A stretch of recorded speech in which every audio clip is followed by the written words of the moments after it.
Hi, happy AMA Friday. I'm Jacqueline Michelle. Welcome back. We're just going to jump right into our questions for this week. Our first question comes from Instagram, and the reader wrote in and wanted to know what it meant to be a 2-4 generator, but more broadly, what the numbers next to the type meant. So this question is actually really interesting. It depends on where you run your human design chart. So some systems, the 2-4 that they're mentioning here is what's called your profile. And so everybody, in addition to having a type in human design, has a very specific profile. And that's where your conscious sun and your unconscious sun live on the hexagram. And I'll show you that information, how you can find it in yours as well. Some people's, when they run their charts, that profile information is listed right next to their type, which can get a little bit confusing. And then other places, like that's why I love my body graph, it lists your type separately and your profile and different information below, because they're two very different things. So we're going to talk today about what our profiles are, how to find yours on your human design chart, and then more specifically, we'll jump in and say, what does it mean to be a 2-4? So 2-4, 1-4, 4-1, what's up with the profiles? Ra-Uru, who channeled human design, describes the profiles as the costume of our purpose. I like to describe them as the way that we walk through the world as we're living out our design and fulfilling our karma and dharma. Whether the traits of our profile show up positively or negatively, though, is largely determined by the programming and conditioning we've either internalized through our open centers, our relationship to our fear gates, and our willingness to listen to our authority and follow our strategy. Most people that are just learning about human design tend to stop once they learn their type, strategy, and authority. The profile, though, provides an extra layer of insight into what makes you uniquely you. For example, say you and your best friend are both energy projectors with emotional authority. The way your type and authority expresses itself is going to be very different if one of you is, say, a 1-4 investigator opportunist and the other one's a 4-6 opportunist role model. Every free online software program that runs human design charts, they're all each a little different, but they should all tell you your profile. Usually the profile and the type are listed separately. So I know on the Jovian archive, they list the profile type at the top, the type at the top and then the profile at the bottom. Human design for us all strips it way down. It doesn't give you nearly as much information, but will tell you your type here and your profile there. Every site's a little bit different. I like my body graph, that's no secret. I just think it's the most comprehensive and it lifts things out in the most straightforward way possible. So if you click where it says my body graphs at the top, it'll open this triptych view where you can see all the charts you've ever run. They're on the left, your chart's in the middle, and the chart properties are on the right. Under your birth info, you're going to find your type, which there's a blue arrow next to it. And near the bottom of the list, it's going to list out your profile.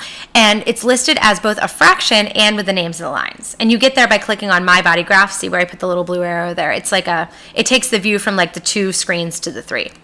Okay, if you're still struggling to find your profile, like maybe you ran it on a different site, or if you're just curious as to like where that information lives in the body graph, let's take a look at where our sun lives in both our conscious and unconscious design. So we'll use my chart as an example. The sun sign symbol is that circle with the dot in the middle. You can see that my conscious sun is in black and it's the top box, and gate 36 lives there on the first line. And we see that because there's a decimal point and a 1 right next to it. If we look at my unconscious design, you can see that my unconscious sun lives with gate 11 on the third line, see, because it's 11.3. And that makes my profile a 1-3, a investigator martyr. So the conscious sun line is the numerator over my unconscious design line, which is the denominator, if we're talking in like 4th grade fraction terms. Okay, so there are 12 possible profiles. And yes, I recognize mathematically that there are more combinations of these numbers than there are actual types of profiles. Like for example, in human design, you can't be a 3-2 or a 5-4. That's just the way that it is. I looked up, and the books that I consulted doesn't really go into why, so let's just focus on what these different profiles mean. So each profile is a combination of energies from both of those lines of the hexagram. So if you're a 2-4, your profile carries the energy of both the second hermit line on the profile and the opportunist 4th line. I wrote a series of posts about a month ago that goes into each one of these lines separately and their characteristics, and I'll link to that below the video. But for right now, I'll walk you through the vibe of each line and the vibe that brings to your specific profile. The first line of the hexagram, the investigator, represents a solid foundation, and those with the first line in their profile, like me, are driven to get to the very bottom of things. As investigators, we're deeply introspective, and we really need time to immerse ourselves in our research and our reflection, and we need the space to kind of go it alone. Investigators, we don't do well with advice or truisms, and we're really here to be students of life and behavior. We're here to observe what works and what does not. I always think about Sherlock Holmes as played by my future husband, hopefully the beautiful Benedict Cumberbatch. In some ways, his Sherlock is a fantastic example of the investigator archetype. So once his Sherlock is locked in on a problem to solve, he turns inward. He doesn't really bounce ideas off of Watson. He just immerses himself in whatever research or experiment he needs to conduct to be sure of his answer. He does, however, take great joy in telling Watson how he figured it all out in the end. Those with the first line in their profile kind of need that too. Investigators, we're deeply introspective. We need to come to conclusions on our own, and we need ample time to research and study and reflect and really throw ourselves into that process. Sheldon from The Big Bang Theory also comes to mind as like a perfect investigator archetype. Like, he doesn't do well with gray areas, and he really feels this push toward knowing what works and what doesn't. And once he figures it out, he'll be happy to explain it to you exactly how he figured it out and how you are wrong. Sherlock, back to my other example though, he's an awesome example because he's a student of interpersonal behavior.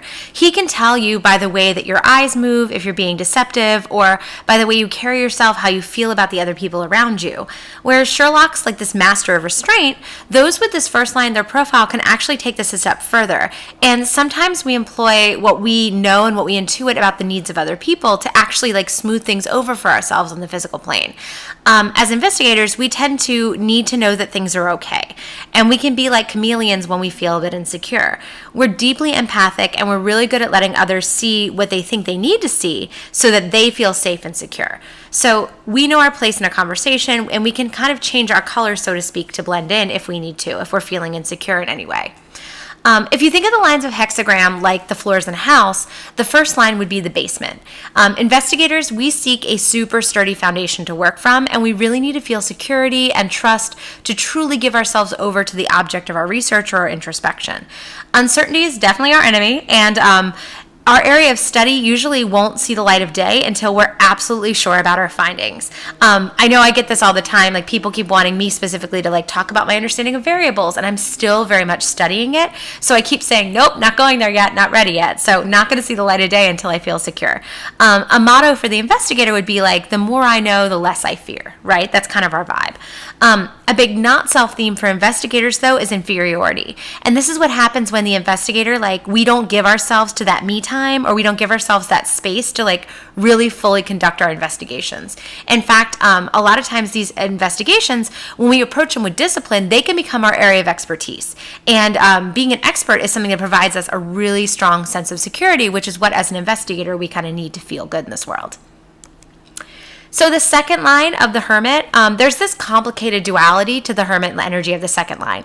The hermit on one hand like wants to be left the F alone to nerd out in peace by themselves. They really want to do their own thing in their own way, and they don't really feel comfortable or excited at the prospect of having to like explain to anyone how they do that special thing they do. Their talents are very natural and so innate, in fact, that a lot of times the hermit doesn't actually recognize their talent as a talent. So therein lies the irony. As much as hermits prefer to be like left alone to their own devices, it's actually through other people and the people around them that they gain the self-awareness and the perspective to recognize that their gifts are actually gifts. So once a hermit's talents rather have been identified, they need recognition and they need feedback. So hermits are often described as like lacking self-awareness, but like deeply self-conscious. So the rest of us, it's kind of our job to like coax the hermits out of their cave and persuade them to like share their talents with the world, and we better give them positive feedback and reassurance we do so, because if not, it's off to their cave they go, and then we'll never see them again, and we kind of failed a little bit in that. So in the definitive book of human design, Ra-Uru-Hu and Linda Bonnell say that hermits are like seeds that sit in a drawer for years, just waiting for the right time to be planted so it can be awakened and grow and produce its unique fruit. So for hermits, listening to that strategy and their authority is like really, really crucial, because it's all about knowing like which call is the right call that will make like leaving the hermit cave totally worthwhile. I also think about Merlin from Sword in the Stone. He's like my archetype for the hermits. He was completely content to live in his own little hermit cave in his cottage with his books and his scrolls and his potions and his cool owl, like completely separate from the world around him. But it took that arrow flying through the window, that correct calling, meeting Arthur and becoming his tutor, for Merlin to be able to actually share his talents with the rest of the world. And think about Merlin's method of like tutelage. He didn't just like tell Arthur what was what. Like he set up these circumstances in which Arthur could learn these particular lessons via his personal experience. He didn't waste time trying to explain how he knew what he knew. He just had to like literally work his magic and make the correct contribution to the story. Okay, the third line energy of the martyr. Samuel Beckett is kind of like our martyr spirit guide in that he wrote this quote that's really famous that Silicon Valley actually uses a lot. Ever tried, ever failed, no matter, fail again, try again, fail better. And that's like totally the vibe that goes with the martyr line. So by nature, and this is the other part of my profile, I'm a 1-3. As martyrs, we bring innovation and movement and change to this third line. We can be like super versatile, we can be totally adaptable, but we can also be totally unpredictable. At times, like martyrs can be like non-committal and indecisive, and at other times we can be like really bold and daring and totally unafraid of like breaking new ground in the name of change and metamorphosis and fuck the consequences, right? We have to go through this process of trial and error, and we really get used to like picking ourselves up and brushing ourselves off and trying again. Our martyr motto, that's a tongue twister, try saying that 5 times fast. The martyr motto seems to be try it and see. And when we're truly living in our design, our life is filled with these beautiful opportunities to grow with failure and expand with success, right? So we need to have lived in our body experiences, and we tend not to do so well with the advice or guidance from other people, regardless of how well-meaning that advice is. So, combine that with my 1 energy of needing to learn it and research it for myself, plus my 3rd line energy of needing to have lived in my body experiences, I can be a little bit of a bull in a china shop around other people. But anyway, so as martyrs, though, we need to try it for ourselves. We need to run into the fire and get burned so bad that we never run into that fire again, and really learn the hard way all of our different lessons. And so as martyrs, we're also about figuring out what does not work. And we need to come to those conclusions again via our personal experience. So there's this natural tenacity to the 3rd line when we're like nurturing it in the right way, which is really, really necessary for that trial and error process so that it's healthy and expansive as opposed to like soul sucking and depleting, right? We have to learn to look at failure as a gift. We learned what didn't work, like high five, like let's celebrate. Okay, now let's try again and use the insight that we gained through that failure to try better this time. The 3rd line also has this tendency toward bonds made and broken.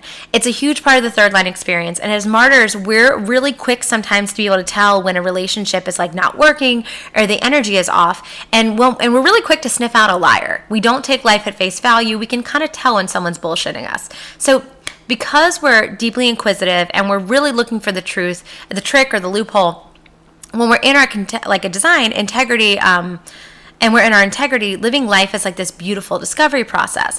That said, we're also meant to have relationships with people that are harmonious, and they're mutually beneficial. So when we tell like bullshit is afoot, or someone's not being honest with us, or worse, like they're feeding off of our energy and not getting anything in return or giving anything in return, we tend to break the bond and move forward. So for me, that was super insightful when I learned about that kind of part of my profile. Okay. The 4th line is the opportunist. So these guys are always on the lookout for opportunities, and that 4th line is really about networking. So at the healthiest way, the opportunist has this warmth and natural proclivity to like meet and greet, and it comes from this desire to be inclusive and welcoming. At their neediest, however, this networking can be like a clever mask because like it's trying to like for like fear of rejection or like trying to like cover up this deep need to feel constantly acknowledged and appreciated, right? So it can have some good and some bad characteristics. So opportunists, they might find themselves in like traditional leadership roles, which really suit them because they like to be able to like lead their team in the most effective direction.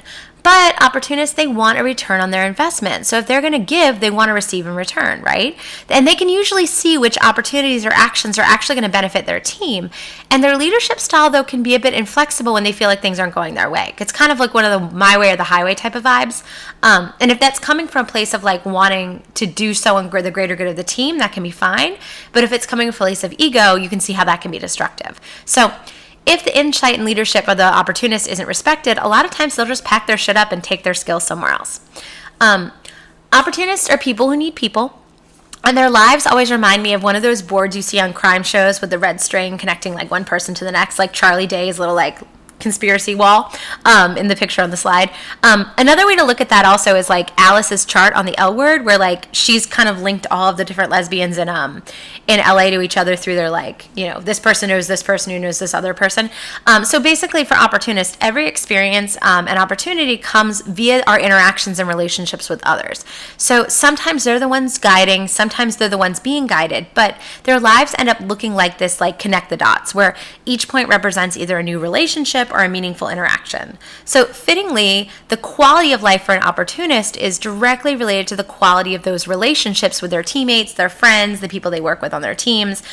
Fourth lines are not built for strangers, and they thrive on really genuine, deep connections. So they're not going to be the Kylie Jenner 8 million follower, like grand social media influencers of the world. They're people who definitely like need to meet people, show them their talents, have that deep interpersonal connection for them to make that change. So think about the way networking events are supposed to work. Like ideally, it's like a time and a space for us to like meet other kick-ass people who are interested and passionate about the same things that we are, and we get to nerd out together, maybe even have a nice free drink and plan to collaborate. And a lot of times we know someone who they would vibe with or vice versa. Like that's the way networking is supposed to work. Unfortunately, though, most of the networking events that we go to these days, or at least that I've attended, are about like bad free Chardonnay and people bitching about the way their current job sucks and everyone just kind of in a room together like for free booze. So that's not the networking I'm talking about for opportunists, though. Opportunists definitely thrive in that first vision where like they want these really mutually beneficial and meaningful partnerships. So really paying attention to their strategy and their authority can help this opportunist line call in the right people who are going to love their leadership or value their contribution and connection, and then allow them to guide them to the right person who's going to allow them to do so. Okay, the fifth line, the heretic. Heretics are kind of the warriors and they're the guides. They bring this mesmerizing and inspiring energy to the fifth line, and they play this role of the stranger of consequence who's able to like step in from the outside of a situation and offer this like novel solution that no one's thought of. I always think of the stranger of consequence like old Western movies. So like they're not my favorite genre, but I know like growing up, I remember that it always seemed like the saloon was being robbed or like the bank was being robbed and like the poor people were being held up at gunpoint during this robbery. Now, in the typical Western movie, that's when the stranger of consequence kind of moseys into town. And everyone in the bank, though, it doesn't matter who it is that comes in that door, or the people in the saloon are being robbed. It doesn't matter who's the next person that comes in that door. They're going to look at them to be the hero and save the day. And so they're in really good luck if the hero, the guy who walks through the door, is John Wayne, because he's probably the sheriff from like 3 towns over who's going to pick up his guns and pow, pow, pow, like take out all the bad guys, right? They're kind of fucked, though, if the stranger of consequence is Norm from 3 towns over, who's there to audit the saloon, right? Like, his job or his skill set is not exactly gunslinging. So even though everyone in the saloon, again, at gunpoint, they hope whoever walks through that door is going to be the person to solve their problems, not every time the heretic kind of gets put in this situation where they're not always the right person to do that solving of the problem, even though everyone's putting their projection on them that they should be, right? So this fifth line, they carry the most transpersonal karma. So people who have a predominance of fifth lines are often projected on others to be that hero who comes to the rescue. And that said, projections are just that. And it's on the heretic to really know themselves really deeply, so they're not committing their energy to solving problems that are outside their integrity or aren't theirs to solve, right? You got to know in that saloon being robbed situation, are you John Wayne the sheriff or are you Norm from accounting? And like be very clear whether that's your problem or not to solve. The challenge with this predominance of fifth lines and the gates in the profile, or our profile, is there's this tendency also to project outward rather than reflecting inward. So there's a lesson to be learned here to like remember to hold space for introspection, so it'll truly ground you into the world, right? You might be really uncomfortable with this quote-unquote hero role that you've been cast into a particular situation.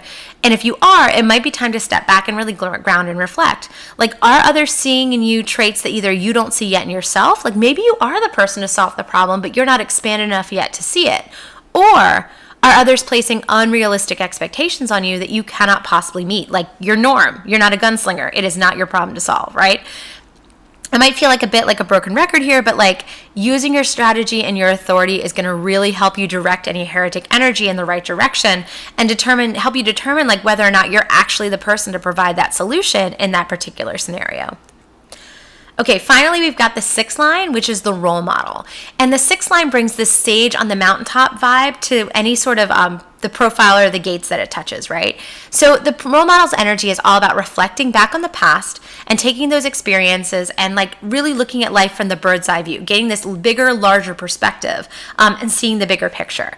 And there's this like deep compassion and humanitarian bent to that 6th line. Role models, they can see how things can and should be, but also how they are. And they really want everyone to kind of benefit from their, they've got this advantageous perspective. They really want everyone to benefit from that objectivity, right? I always think of like there's a quote attributed to Gloria Steinem, and it actually goes a little bit back farther than her, but the truth will set you free, but first it has to piss you off. So role models, they don't emerge overnight. Not at all. They actually live their life in these 3 distinct parts. And so it's important, if you kind of tuned out because you don't have a 3rd line in your chart, but you do have a 6th line, go back and listen to that martyr part again, because the first 30-ish, like birth to 30 kind of years of your life as a 6th line are lived as a 3rd line as a martyr. And it's all about experience during that time. It's basically like, depending on, again, which line your 6th line is paired with in the profile, this experience could be trial and error, it could be bonds made and broken, it could be this tension between hermit time and exploration time, but it's definitely about like lived in your body experiences and learning what works and what does not work. I always liken it to, I lived in New York City for about a decade, and the 3rd line experience almost feels like being down at ground level in Times Square, where like tourists are bumping into you and there's weird smells and people are yelling and there's all the lights. It's like kind of overstimulation, right? And you have to kind of, you can't know what it's like to stand in the middle of Times Square unless you actually go and do it, right? And so the second 20-ish years, from 30 to 50 of this 6 lines experience, it's almost like you get to leave Times Square and go up into a nice hotel and go up to their rooftop and look down on Times Square and kind of get a bigger perspective about how everything is going down, right? And you can take that time because you're removed. You can heal, you can reflect. You probably got bumped into, you stepped into something weird, so you get to get the muck off your shoe, kind of like put the Band-Aid on your knee, and actually heal and reflect on how everything works, because you get to see the bigger picture. So this like second 20-ish years, again, all about reflection. It's when the role model kind of climbs up to the metaphorical mountaintop, heals their wounds from all that trial and error of the first 30 years, and then they start to be able to like provide guidance to others. People start coming to them and recognizing that they've got this hard-earned wisdom, they've got this experience that they can share with everybody in like a meaningful and beneficial way. And then they get to have this amazing Chiron return. So it's 50 plus if we're like all blessed to live that long. The role model gets to kind of balance that wisdom with experience, and they get to step off the mountaintop and come back and kind of re-engage with life. And because they're healed and they're rested and they're full of all this insight, and they're able to re-engage with life and continue to call in experiences, but it's like far more calculated and it's far more intentional. It's not as much of that like run into the fire and get burned so bad type of energy the martyr has. And because they've had this time to kind of heal and grow and reflect, they approach life with like far more optimism and far more authenticity than they would have if they had just kind of lived that 3rd line off in the fire, right? So if you've got this 6th line in your profile, these stages of life, they play out in like much broader terms than if you only have the 6th line and a few specific gates. So like it would be really interesting to kind of see, and then they're not hard and fast, right? So it might be you end up kind of birth to 35 having your trial and error, and then 35 to 55 like being the time that you kind of calm down and heal. So again, they're not hard and fast rules, but it is typically the way a 6th line flows. So what I would encourage you to do is to, again, grab your profile, take a look at which number you have in your numerator, that's your conscious energy, which number you have in your denominator, which is your unconscious energy. Listen again or read again about those two kind of vibes, and roughly those two energies combined come up to make the vibe of your profile. Our second question today comes from Andy. Andy wrote in and she wanted to know about like pings and downloads and intuition, and whether I could speak to how you can tell what are pings or downloads and how that's going to come in and resonate with you through the language of human design. So let's talk about that. Let's talk about intuition, pings, downloads. How does the universe communicate to us through our particular human design? Pings, downloads, and intuition. Accessing your authority. So I know there's a lot of confusion sometimes around the terms pings and downloads and intuition and what they mean and are they different. So basically they're all just intuitive knowings and messages that seem to kind of come from beyond you. It almost feels sometimes like the universe communicating with you, and this could be through things like synchronicities or signs or repetition, but it almost feels like something bigger than you, call it God, call it the universe, call it spirit, is trying to draw your awareness and your attention towards something, and so that you will take a positive action, or so you'll kind of like make a change or take action in your life in some way. I've shared the story of my trip to Sedona, I think a few videos ago, back when I was quitting my corporate job and transitioning to what I do now. I didn't know what interior creature was going to look like. And I remember being on the trail up in Sedona. I had taken a week and just kind of held space for myself. And as I was hiking, I had a conversation with the universe, basically, you know, where I was like, I don't know what's next for me. I know I want to be self-employed. I know I want to write, but I don't know what that looks like, and I need your guidance. I need your help. And literally when I got off the trail, within this like 15-minute time span of being in town, I had heard 3 different women talking about the book, The Women Who Run with Wolves, The Wolves. And that ended up being this like repetitive ping, right? It kept pinging to the front of my consciousness and my awareness. And I was like, okay, something bigger than me wants me to take action. Intuitive knowings and downloads can also be, they can be synchronicities, and they can be a little bit gentler. Like, I know a few videos ago too, I mentioned that there was somebody I was romantically involved with a few years ago who I allowed to kind of put my heart in a Vitamix, metaphorically, and hit puree. And that entanglement left me just drained emotionally and very, very broken and very, very hurt. And I remember at the time I was working predominantly in New Mexico, and I had had some time between presentations, and I was in Carlsbad, and I decided to go hiking in the caverns. And I remember it wasn't even like the season for butterflies, but the moment that I got out of my car, and I'd been doing all this kind of thinking and healing and trying to figure out how I kind of moved to my next step and what I needed to let go, and should I continue to like allow this person in my life, and butterflies kept showing up for me that day. Like, one landed on my car the moment I parked it, one landed on my shirt as I was walking into the caverns. One even actually met me at the bottom of this entrance. So when I was in the caverns this day, the elevators were out of order for like a year and a half. And so to get out of the caverns, it used to be from the middle, you could take this elevator up like the mile back up to the surface. But when I was there, you had to hike back up. And it's a slope, it's a slow slope, but oh my God, it's anyone who's ever walked up Carlsbad Caverns and out, it's an intense hike. But at the bottom of that trail, I ran into a couple other butterflies that like went with me the whole way back up. And for me, it was like it was weird. They were like orbiting around me. They were so sweet. And it was just a beautiful, beautiful sign from the universe that like, because butterflies are signs of rebirth, right? So it was another gentle reminder that like that chapter of my life was closing, and another chapter was ready to kind of be born. And so I did need to close off that communication with that person. So again, it's just anything that the universe, it feels like something bigger than you is trying to talk to you and lead you in a certain way, or persuade you to take action that's for your higher good and your greatest good. In human design, this type of intuition, we call it your authority. And everyone has a different authority that guides them. If you're familiar with Gabby Bernstein's work, she calls this authority the ing, like your inner guide. It's the same difference. So everyone's got a different authority, and it's a body level intelligence. We want to take the mind out of this equation, because our mind has a bajillion thoughts a day, some of them helpful, a lot of them not so much. And so it's not at all about what we think. It's about what our body knows and what our body is taking in and intuit. So it happens completely from the neck down. It's like an energetic exchange from our body and our awareness with the rest of the world, with other people, so that it understands what's good for us and what's best for us, like on that energetic level. So there are 7 different types of authority you can have. 2 of them are very much in the moment, like sacral authority and splenic authority. They're very much instantaneous types connections. We either feel a knowing towards something or a knowing away from it. And the rest of the authorities you can have, emotional solar plexus authority, ego heart manifested, whether it's manifested or projected, self projected authority, environmental authority, or if you're a reflector, lunar authority, those take a little bit longer. I've met people with solar plexus authority where they need to feel it out over an afternoon. I've met people with solar plexus authority that they need several days to go through their wave. And same with anything, any of the ego/heart authority or self authority or environmental or lunar even. A lot of times that talking it out type of means of communicating with yourself to figure out what you think and what you feel takes several days to kind of get through, or for reflectors can take an entire month to kind of get through. So again, not every authority is going to be this intuitive clarity, instant ping in the moment, but some do.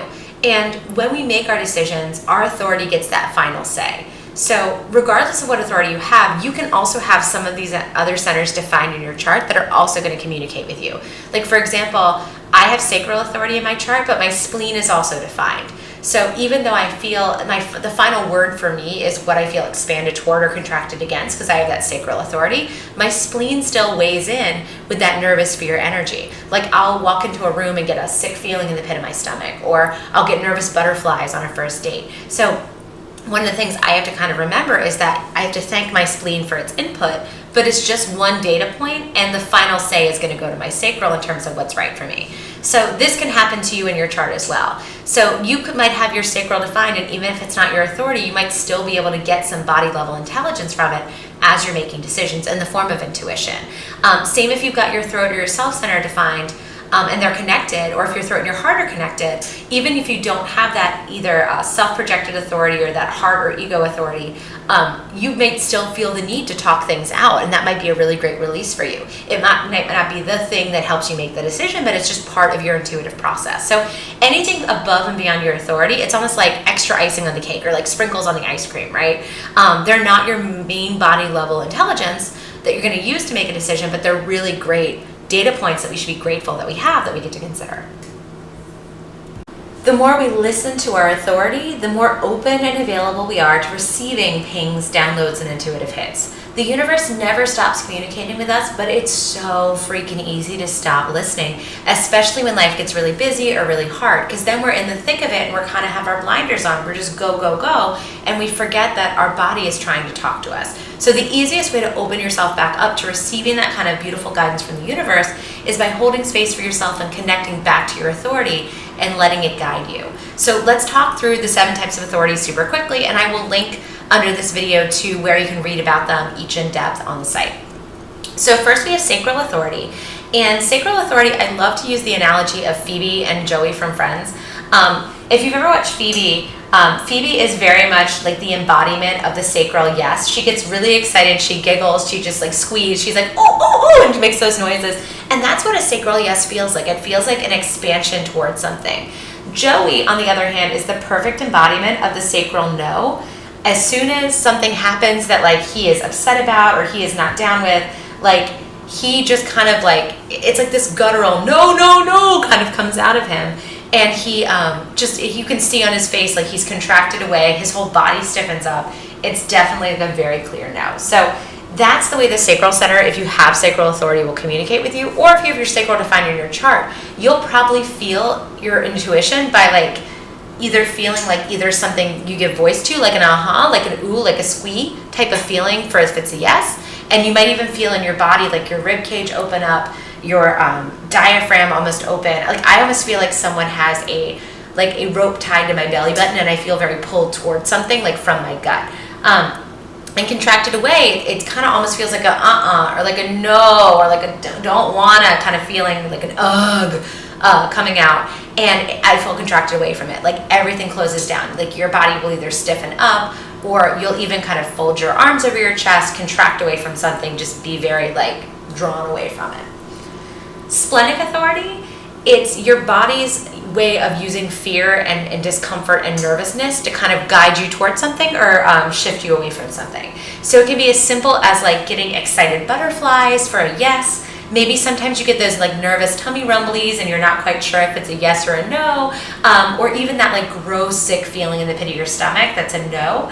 It's just the body's oldest awareness center, and before our brain was developed enough to understand like cognitively and kind of reflect back and say, oh, this is right for me and this isn't, the body needed some way to make us like physically uncomfortable so that we could release adrenaline or release energy toward either like fleeing from a predator or going and getting some food or whatever it was. So it's almost like the body is using that old beta outdated software to communicate to us in a way that like will guarantee our taking action. So if you have splenic authority, like pay attention to your nerves, pay attention to like the feelings you might get in the pit of your stomach. And I've also read for people with splenic authority who feel like it'll just be this deep knowing in their gut. And they don't know how they know or why they know, they just know like something's a hard yes or something's a hard no. So those are kind of two of the ways splenic authority will communicate with you. Emotional solar plexus authority is that roller coaster. Again, I've read for people who it takes sometimes an afternoon, to go through their wave. I've talked to people who it takes a week to go through their wave. And everyone's emotional wave is very different. Some people have it's like the Himalayas versus the Mariana Trench in terms of highs and lows. And I've also read for people who, it's almost like watching a duck on a pond where everything seems super chill and super unflappable on the surface, but underneath the little legs are moving 1,000,000 miles an hour, and that's kind of how they feel emotionally. On the surface you might not be able to tell they're going through their wave, but if you've got an emotional solar plexus that's open, you probably feel it coming from them energetically. The important thing to know though is that the feelings itself aren't the intelligence, it's where you get to after all of the feelings happen. So you need to allow yourself to, when you're making a decision, to ride the entirety of your wave. And so that if you're feeling 100% certain, yes, this is the thing for me, you haven't ridden your whole wave yet. If you're feeling 100% no, this is awful, why would I even think of doing this? You haven't ridden your wave yet. You have to kind of allow all of the feelings to happen. And then you're going to arrive at about 80% certainty. And the 80% is just the body's way of keeping you safe. Because you felt all of your feelings, you had the full emotional experience, and then your body can let you go forward by giving you, it's like remembering at a body level when you were in the low of the wave. It's almost like that guarantee that you've gone through the entire emotional process. The majority of people have the instantaneous pings from that spleen or sacral center, or get to lean on the emotional wave of the solar plexus. The final 4 authorities are super rare, and they take much more time to kind of suss out to get what's intuitively right for you, if those are your authorities. So let's talk about each of the 4. So as far as ego or heart authority goes, some manifestors and projectors who don't have a ton of definition in their chart will have these authorities. So, and it's very different. I think sometimes we lump manifestors and projectors together as if all projectors are super open or all manifestors are super closed, and that's not necessarily the case. So some manifestors, if they don't have splenic or solar plexus definition, they have what's called heart manifested or ego manifested authority. So basically it's where the heart center and the throat center are connected, which means you're able to give voice to what you desire. So a yes feels like your heart is being drawn towards something, and a no feels like you're being pulled away from something. Those with that heart manifested authority might even find that talking out a situation would bring clarity because they're able to bring voice to what they really desire. And it's by listening to their words, they're I want that. Interesting. So projectors, same thing. Again, some projectors are super open in terms of their definition, others are really closed. And those that are really open sometimes might have heart projected authority. And it's when the heart is connected to the self center, but not to the throat. But it feels very similar in that body. So again, the yes almost feels like you're being drawn towards something from your heart, and a no feels like you're being pulled away. So those with heart projected authority might even find, again, talking at that situation with people with their throat center closed might bring some clarity. So maybe not talking at it alone, but finding people that have a way with words or seem to always kind of speak with such authority or definition or declarativeness. Those are the people you want to call around you, and then let them listen as you talk it out, because you want to lean into some of their closed throat center energy, and it'll give you a stronger voice to what you truly desire. And it might actually surprise you. Again, this isn't a thoughtful cognitive process. You'll probably even surprise yourself when you're listening to what you say and you blurt out and you're dude, I didn't know I wanted that. That's really interesting. Okay, self-projected authority brings voice to the self center.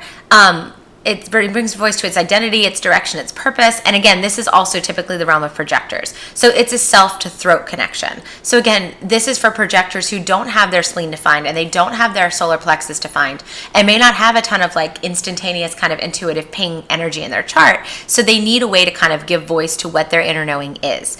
And so they might even find themselves saying things like, I just know. I don't know how I know or why I know, but I just know. And it's all about giving voice to what's within your integrity and what's innately super true for you. And so it's this gentle, subtle, yet innate inner knowing that something's correct for you or something isn't. And only you can really comprehend this feeling, right? So it's not your responsibility to do anything but get to know it and trust it. So it's not something you can even articulate to people. You just know, right? So a lot of people even describe it as a physical sensation near their sternum, where they just feel there's this knowing in their chest, right? But it could present very differently for you, right? So the best way to get a sense of what your inner knowing is telling you, again, is to give it voice. So much like people with that heart manifested or heart projected authority, talking it out can be really helpful. again, especially if you've got really open centers. And again, talking it out is not about farming out the decision making to anybody else. And it's not about like opening our decisions up for public comment to give people time to weigh in. It's more of like finding those people whose energy you really trust and sitting them down and saying, okay, I really need to talk this out with you. I need you to just hold your comments, and because I know energetically you guys just being around you gives me clarity. So I need to talk this out and listen to what I say. And then at the end, if I need your advice, I'll let you know. And I think really good friends would be like, no, cool, I understand that, right? So be a real curator about who you decide to do that, like talking out of your authority around, because that's going to impact like where you ultimately get to in terms of how much of who you are and what you value kind of comes out in those words. So environmental and lunar authority are super similar, again, to the heart manifested, the heart projected, and that self-projected authority. So if you're a mental projector, you probably have environmental authority in your chart. So these are people that literally, there's nothing defined below their throat. So they don't have any sort of intuitive inner knowing to go with. So they have to like rely on their mind center. And again, it's about giving voice to the mind center and being able to like bounce ideas off of other people to gain clarity. So it's about hearing yourself out, so to speak, not exactly like thinking. It's not about getting caught in a thought loop or kind of getting like stuck in our own minds. It's about giving voice to what we think so we can sort things out. Like, because once we get them out of our body, it's easier to kind of get a sense of what we feel and what we know. So reflectors, again, same thing. They have lunar authority and they have nothing internal at all because they're entirely open in terms of their centers. They need to talk that decision out before committing to a course of action. And reflectors, this process takes about 28 days or like an entire lunar cycle to complete, because reflectors need to kind of feel that decision out as it hits every single one of their gates. And it takes about 28 days for the moon to complete a lunar cycle and touch all those different parts of their chart. So I put a VIP room up at Jay-Z's 40/40 Club on the screen just as a reminder that like for environmental authority, for lunar authority, even for self-projected and heart manifested and heart projected authority, like you need to be a ruthless curator of who you talk these things out with, right? Because you are so open to other people's energy in this way. So just a reminder, first of all, talking things out does not mean you need to like listen to that other person's advice or that you're opening your situation up for public comment. Like if you know somebody's going to cut you off or push you out or like try to push you toward like a certain action before you've had a chance to talk, they're not a good sounding board and they do not get access to your internal emotional like authority VIP room, right? And I used Jay-Z's club on purpose because like I always use the analogy of like you're like the Beyonce of your emotions and your feelings and your authority, and like you have to be very careful of like who gets to chill back there with you and Jay-Z and Solange and the kids. So like that's what his VIP act room actually looks like. So anyway, who knew? Actually, I did. I've been there before, but that's a story for another time. But anyway, so second thing, more important, the actual authority here.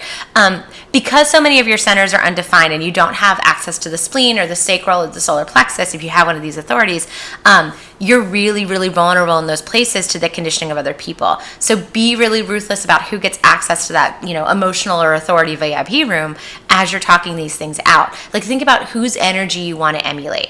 Like if there's someone that you trust that like always has like really good decision making and has your best interest at heart, and like maybe they know who they are and where they're going, or maybe they're able to kind of give voice to what they desire really easily, like they're the people you want to invite around you, not someone who's whiny or who's got, maybe they're not super self-aware, or they're someone who, turns everything to be about them and not about you. Like those are not the people you want to have those conversations with, because you'll end up taking on some of that energy as you're trying to kind of figure out what it is you want and where you want to go. So if you feel disconnected from your intuition, I have been there. Trust me, that was a large chunk of my life, especially when I found I was in corporate positions or positions that didn't really fit me, where I was doing things outside of my integrity or I wasn't listening to my authority. Like when I was in that old job, for example, I was completely disconnected from my body. And when things started getting really bad, if I look back now, because hindsight's 20/20, I can see how my sacral authority and my defined spleen were like trying to tell me every day, like, hey, this doesn't feel right, or hey, you're off your path. But like I was so consumed by the deadlines and the must-dos and all the tasks that I had to do at work that I was completely ignoring it, and I just pushed through. Because that's what our society tells us to do. Our corporate culture normalizes the abnormal and almost celebrates unhealthy amounts of stress. And that's super fucked up if you think about it. So when I didn't listen, the first time, my body just escalated its messaging. It made me really uncomfortable, and that didn't work, so it got me sick. and I still ignored my authority. It took like that giant intense like sacral no that like knocked me on the floor and like made me sob and feel really awful. Like it took something that intense to scare me and wake me the fuck up so I could actually make the changes I need to make in my life. And so it doesn't need to get that bad for you to be able to tune back in, right? Our intuition and our authority never actually stop communicating with us. And I think that's really a beautiful thing to remember. So I'm going to repeat it. Our intuition and our authority never stop communicating with us. We just stop listening. So in order to get back in touch with your intuition, to get those pings, those downloads, to reconnect with your authority, you have to recommit to holding space for yourself every single day that's completely self-focused. And here's what I mean by that. If I kept doing what I was doing, I would have worked myself into like a far more serious illness, right? So I had to disrupt the norm. I had to recommit to holding space for myself and remember how to listen to my body. So I went big, right? I took a week off months before I quit. And then after I quit, I took those 2 months and I basically just like took to bed and rested and healed. And I did all the things that like lit me up. When I was in Sonoma, for example, like I just got really quiet just to be with myself and my thoughts. I went hiking. I turned my phone off, which is really important. I ate amazing meals. I read by the fireplace. I sat out in the balcony and stared at the stars. And like, I really took time to like tune into me and tune out the rest of the world out, right? I also want to recognize though that like taking a week to go off the grid isn't something everyone can do. And I understand that. I feel very, very privileged I was able to do that. Also being a single woman who's childless, like I didn't have responsibilities of family or pets or anyone depending on me. So I could really just go dark and it was fine. And I don't want you to feel like you have to do something that big or that bold or that like, scare or that kind of, it could feel scary because it's such a change from the norm, but you don't have to disrupt your life in such a massive way to be able to reconnect with your authority, right? Like it felt necessary for me at the time, but that might not be possible for everybody, but just kind of know what the root of what I'm trying to say is, like nothing changes if nothing changes. So what I would invite you to do is to start small and commit yourself to either 1 hour a day or 1 day per week that is just like an entire day of sacred you time. And during this time, we're going to focus on tuning out of those things that stress us out and tuning back into our bodies, right? So do some things that are active that give you joy, right? Read if that gives you joy. Maybe journal, meditate, maybe go hiking. Hiking for me is like a really holy experience. It's really how I reconnect with myself.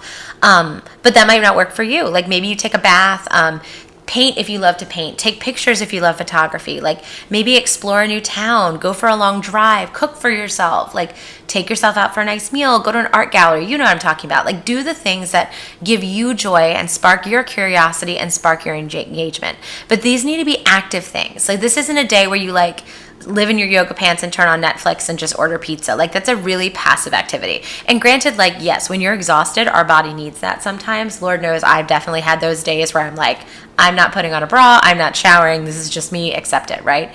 But that can't be our default mode of recharging. Like we have to actually tuning out from the world is not going to help us, or tuning out necessarily from everything, from ourselves, right, is not going to be the thing that helps us tune in, right?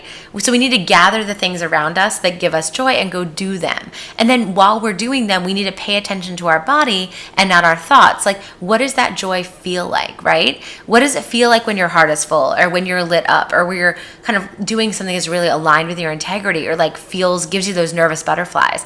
So when you hold space for that on a really regular basis and you get used to tuning back in and letting go of control a little bit, you're going to start noticing that these synchronicities and downloads and pings start showing up again really very quickly.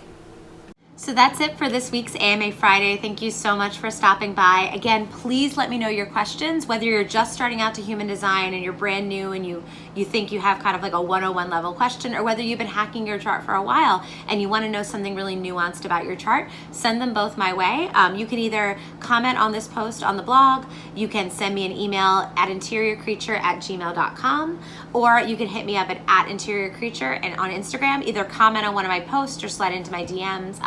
And if your question is chosen, per usual, I will send you a coupon code for 25% off a reading. And for just sticking around and being here and like wanting to learn about your design, you can use the code AMAFriday. Anybody can use that to get 20% off a reading with me if you feel called to do so. So again, thank you so much. I really enjoy being able to talk to you and teach you in this way. So I'll see you again next week. Have a fantastic weekend.